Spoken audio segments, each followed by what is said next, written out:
Hi girls, I'm Susie. And I'm Sherry. Grab a coffee or your favorite cup of tea. Pull up a seat and take a deep breath. We are dropping the pretenses. And we're letting go of the need for perfection. Come join the conversation. This is the Pink Seat. Hello and welcome to the Pink Seat Pod. Hi girls. We are here in a special Mother's Day Pink Seat podcast, right? I'm super excited. So we have some special guests. Yes, I'm going to introduce you all to my mother. This is Nancy. Hello. Yay!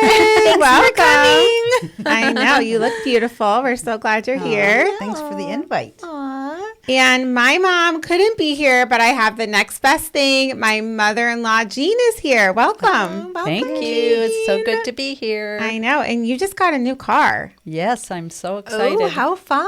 Yes. So cute. And it's your favorite color, which I love. Tell us about it. Yes.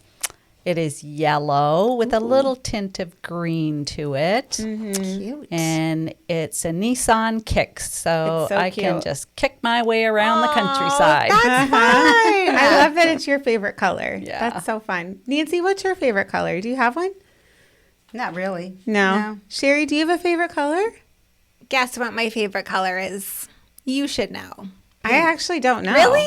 It's pink. Pink. Is it really? I love pink so much. I think I just found my whole life to be pink stuff. I so fun. love That's pink. so cute. I love it. I think I do. I've always said, well, not always, but often I will say my favorite color is green. Yeah. Just because I don't know. I don't think I have Yeah. a favorite, but I have green eyes. I do like green. I like green in the spring. I like Yes. dark green in the fall and Christmas time. I like to wear decorate with green. Like Yes. green. I have a lot of green things in my house. I don't decorate with pink really, but I just Right. like pink. I just like I pink. love pink lipstick. Yes, pink nails, pink. I mean, Yeah, I I have a always do pink pink like nails. pink It's a good mug, pop. pink water mug. I just love pink. I don't know. Like pink accessories. Pink accessories. Thank you. That's But I feel like you have a pretty neutral closet. 100%. Like All you- I wear is neutral colors. Like you have beige, white, Uh-huh. black. Gray. How about you, Nancy? Yeah. What's your closet? It's Palette. like, No, you wear colors, Mom. I do. I You do. But I wear a lot of like browns and stuff like that. but- Earth Earth tones. tones, yeah. How about you, Jean? What's your palette for your closet? If we like took a picture, what colors? I have a lot of neutral, but You then I do. have pops of color. I think I that's the have best. way more color, and I have to make myself buy neutral things because I know it looks good on. Yeah. But I'm never drawn to a neutral piece of clothing ever. Really? I have to force myself to buy. Yeah, that's all I buy is neutral. I can't. I don't know. I have to make myself because I know it looks good on. But I would never like go in a store and be like, oh, look at this tan shirt. I have to have it. That's so funny because that's how I am. But you wear stuff with color, and then I'm like, it looks adorable on you. Like the outfit you wore for was it Valentine's Day? Oh, yeah. that was like My red picnic and basket. checkered. I would never go into a store and be like, I'm gonna buy that. But on you, No, picnic adorable. blanket. Yeah, my daughter Picnic said I look like a blanket. picnic blanket. I'm You like, looked thanks. so cute. I loved it. So we need to combine our wardrobes, and then we would have the best of No. both worlds. Absolutely. I find the opposite, that if I buy bright colors, I'm attracted to them in the store. I love them. I buy them and they sit in the closet.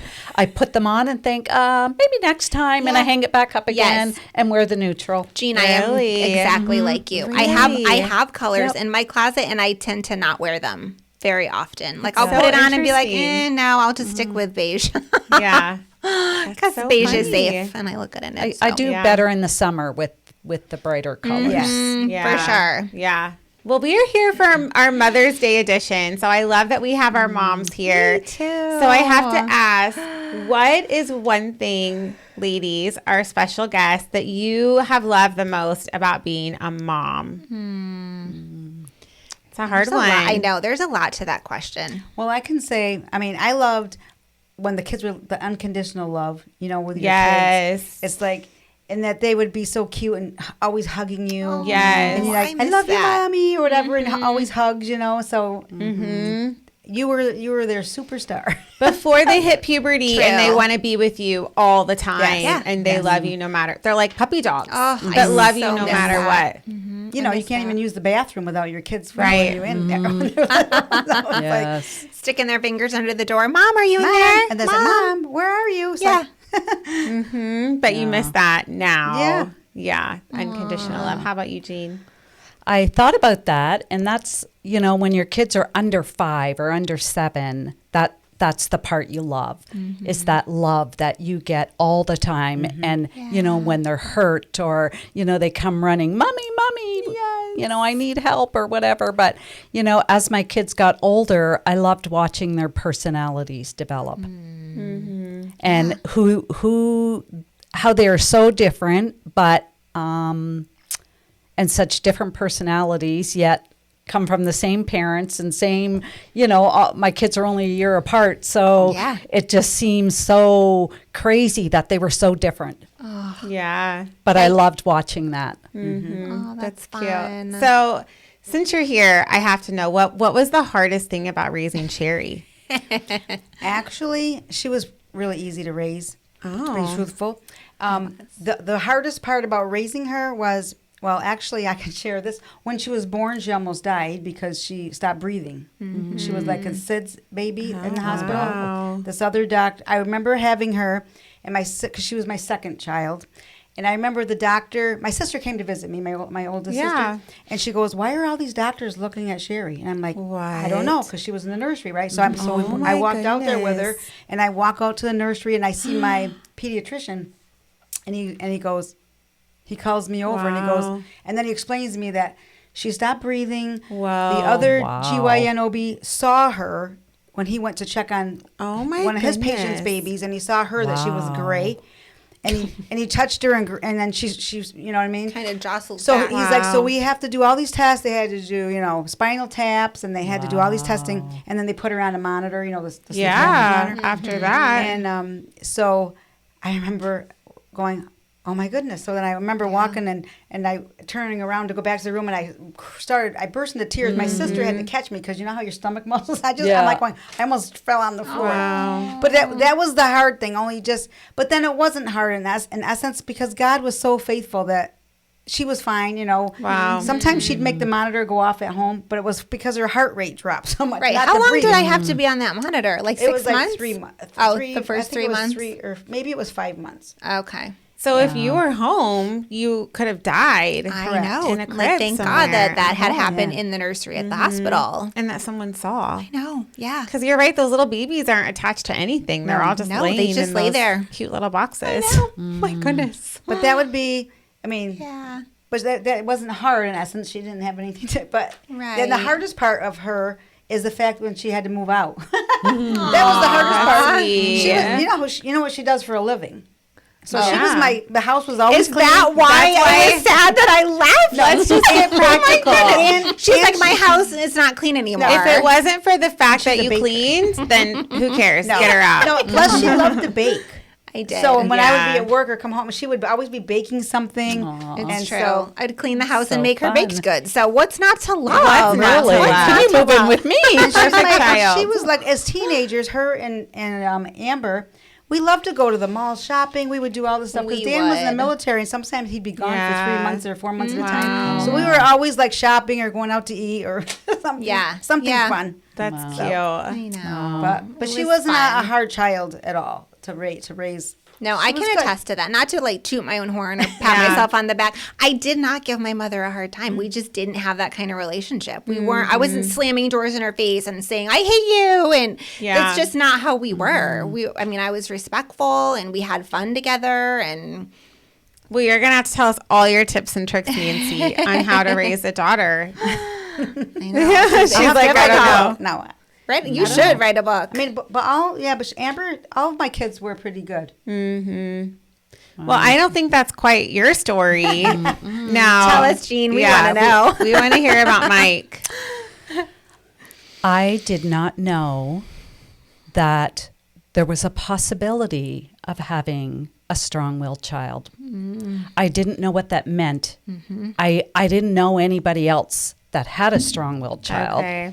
And I've heard people talk about strong-willed Right, children, sure. but I didn't know anybody that had one. Yeah. And so when Mike came along, and even as a newborn, didn't sleep hardly at all. Awful. Oh my goodness. And he would catnap 15, 20 minutes and then be up for a while. And then 15, 20 minutes, so you know, hard. babies nap for 2 hours in the morning and 2 hours. I never saw that with him.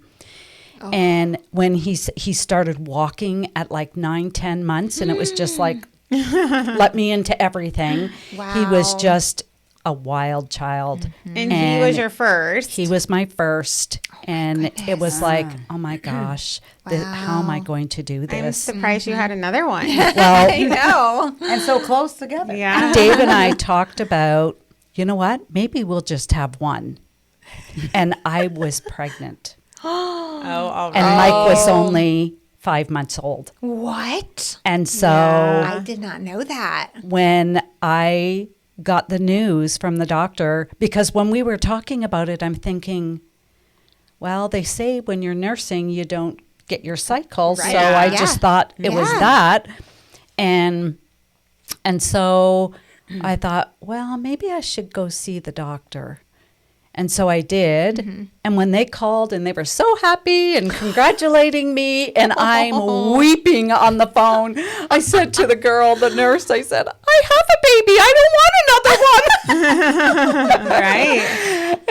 And because he was so hard at such a young age, it was like, how am I going to have another one now? Right. Dave came home and I just collapsed on him and bawled my head off. And he's like, honey, God gave us this baby and he'll give us the strength to, you know, get But through it's it. overwhelming to But get that kind it of was. news. But, you know, God gave us a little girl that was, you know, sounds like very much like you, very compliant and easy. yeah. And God knew I needed, you know, a knew you break needed the that. second time around.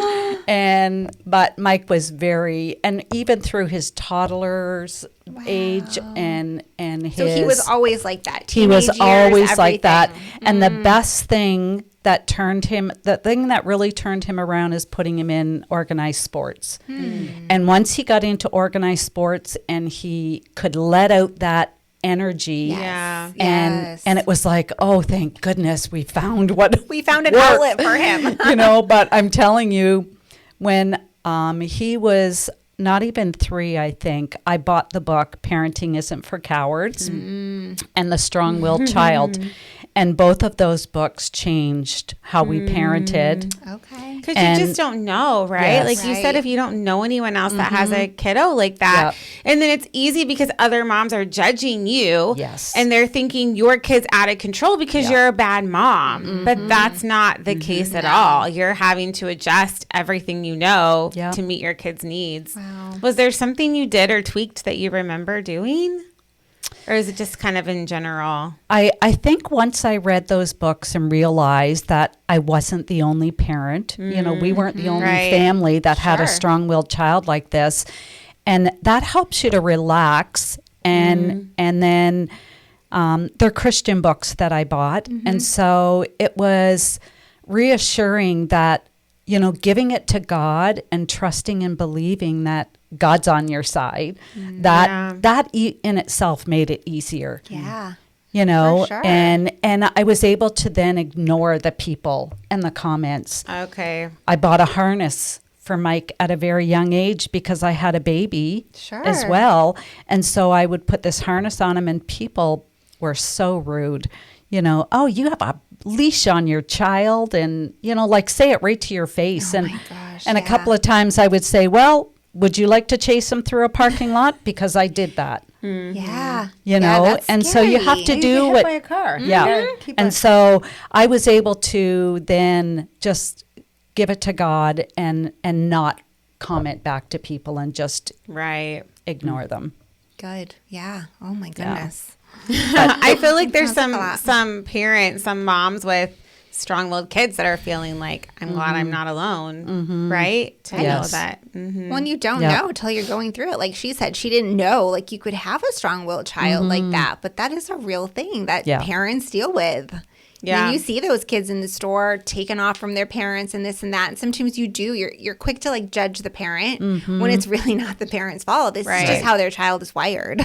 And the other thing that we have to keep in mind, and I had people say to me out of love, you know, oh, he's a strong-willed child and someday God is really going to use that. So don't, Sure, you don't like stifle break it him, necessarily. And then I was like, oh dear Lord. Now I got to try not to ruin this child with, and so there's finding a balance and just trusting that God gave him that personality, so he's going to help you work through it. Sure, yeah. Yeah. I do. I've said that before about my kids when they're being stubborn. I'm like, you can use this to your advantage someday. Like, it's not necessarily a bad thing to be strong-willed and stubborn, but you have to know how to channel that. Right. Yeah. And use it for good, not to change the world. Not, I know. Totally. Create havoc for your family and your parents. I know. Exactly. Do you have any strong-willed kids? I would say Sam, my son. He was the most strong-willed, like as a toddler, as a small kid. He's not really like that now, but boy, I mean, with certain things still, like, he'll have soda in the fridge and the girls will want it. And he's just like, no, you can't have it. And I'm like, just share it with them. We can buy more. No, you're not having it. Like, with certain things, he's just so like, this is the way it's going to be. Doesn't bend. Does not bend. So yeah, I still see that in him. It was worse when he was like 3, 4, 5. I mean, when he was little, I used to be like, this kid is so stubborn. Yeah. I mean, just so stubborn, so strong-willed, but it has gotten better as he's gotten older. He's almost 15, so. But yeah. Interesting. He doesn't like to share. Yeah. Well, what about you? So, do you have any strong-willed kids? Not like Mike was. Okay. No. I didn't know if that was like passed down to your children. And you can thank God, child, Dave and I for that, because a lot of people say, I hope you have a child just like you. Yes. I never did that. I always prayed, Lord, I just pray that Mike never has a child that is this strong-willed and difficult to handle. Yeah. Yes. So I'm glad that you didn't. Right. Jean's prayers saved you, Susie. Yes, okay. Thank God for that. Maybe that's why we didn't have a boy. I know. That could be. I know. I don't know. It's interesting to think about, right? Funny. Yeah. Well, it's so fun to have you guys on in your years of experience and wisdom raising kids. And obviously, Sherry turned out great and Mike turned out great. So the proof is in the pudding, right? I know. And we love the scripture in Proverbs 22 that says to start children off on the way they should go, and how you really have this weight of responsibility as moms to instill that into your kids. So how did you build faith into your home as part of your everyday life? Well, I homeschooled, so I had used Christian curriculum. So they were always reading wholesome Christian stories and writing out scriptures, and I had them memorize scriptures, and so we always had that in our house. Yeah, and she brought us to church. Yeah. We had a midweek service, and we would always go on Sundays. I mean, going to church wasn't something that you thought about. Like, are we going today? You went to church. That was our upbringing. Saturday they went to church also. They went to church Saturday morning, Sunday night, and Wednesday night.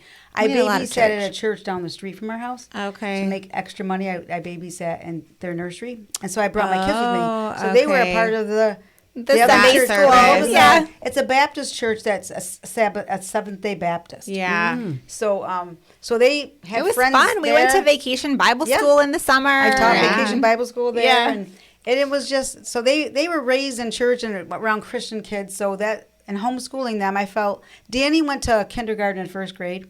And then I took him out in second grade. And then Amber went back. Amber went to school in 11th grade. She was homeschooled up till 11th grade because she wanted to go to cosmetology. And at the time, that was included in our school. They paid, You had to go to BOCES. You had to go to BOCES to do that. As part of high school. So she went to that. So, yeah. So I learned a lot because I remember teaching them and going, this is what that was. Well, it's funny, Mom. I just had a conversation with one of my friends today who homeschools, and we were talking about online learning, and that wasn't a thing. Like there was no online classes. Right. Like she was the teacher for everything. We didn't have access to anything like that.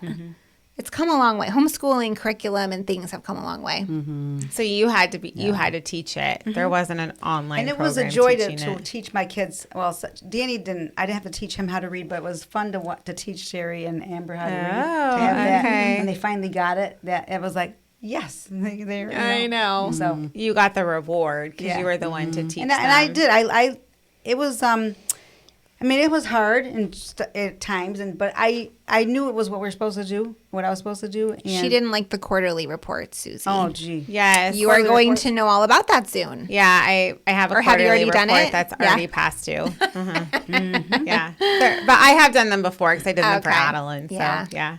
So I guess being raised at home, I had control over what they were learning, and I could raise them up in the ways of the Lord. Yeah. Like the scripture says. How about you, Jean? We lived in a small town, and because we lived in a small town and our kids went to church and they went to Sunday school, they went to the midweek thing, but they also went to school with all of those kids because we lived in a small town. Right. And so even if they went to a school outside of town, because we lived a little bit out of town, several of the kids were in their classes. And so it was really nice that a lot of families were in the same schools. Absolutely. And then when they all went to high school, they were all in high school. There was only one high school. And so that was a real bonus. But I think taking the kids to all of the services that they could. The midweek, that is for them. Yeah. You know, it was Crusaders or, you know, like there was different programs for the kids then. And then there was Sunday school, which was before church back then. And so you would go and the kids would go to their Sunday school. Then they would come into the church service for part of it, for the worship, and then go down to kids church after. So they basically got two services and Sunday night, like you said, Nancy. So did you not have to choose between hockey and church? Was there like just hockey wasn't on church days back then? No, we had to choose, and we got a little bit I don't know, maybe the word's chastised from some people because we would miss the odd Sunday because of hockey, but we tried not to miss, and we tried to encourage the team if we could to practice on other days, right? Because we would Mike was a very good hockey player, so we would say he's not coming to practice if it's every single Sunday. If there's a game on the odd Sunday, we'll do that, but we're not going to do practices so that he misses every single one. And so the coaches were good about that. I mean, I remember at one point the girls wanted to do like some kind of cheer program, but it was Sundays, and I had to tell them, no, we're not doing that. You can't, we're not doing something that's every Sunday that you're going to miss church for. And, you know, we would try to do things like when Adeline had volleyball, school volleyball was okay, but club volleyball, there were a lot of weekends.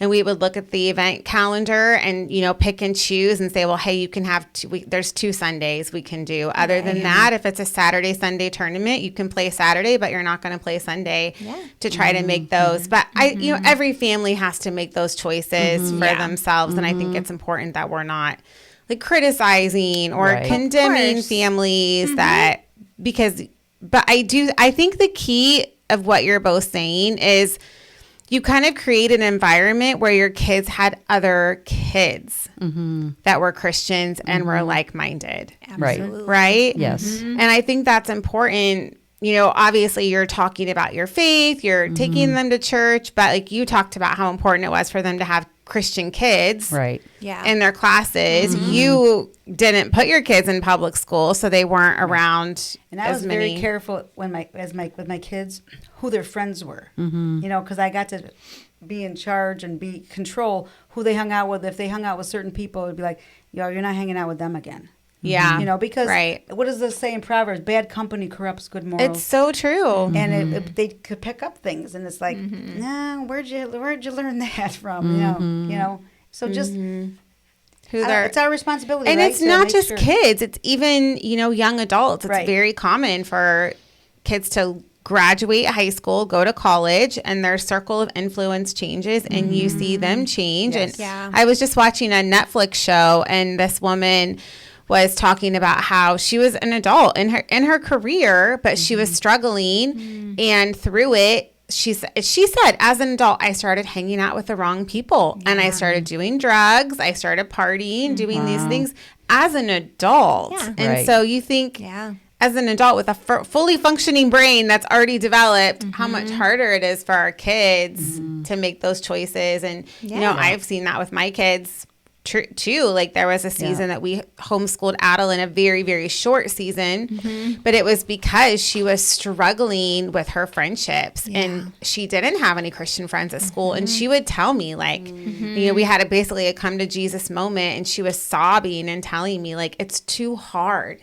It's too hard to try and be this person when I don't have anyone else there to help me in it. And so, and she said, I don't want to do this anymore. And that's why we decided to homeschool her for just that short season. And then COVID happened, and you know, then she was okay as an older. But I've always said, we'll take each child as they come. Each kid has their own personality. They go through different seasons, you know, to kind of take them as they come. Now, your kids are in public school.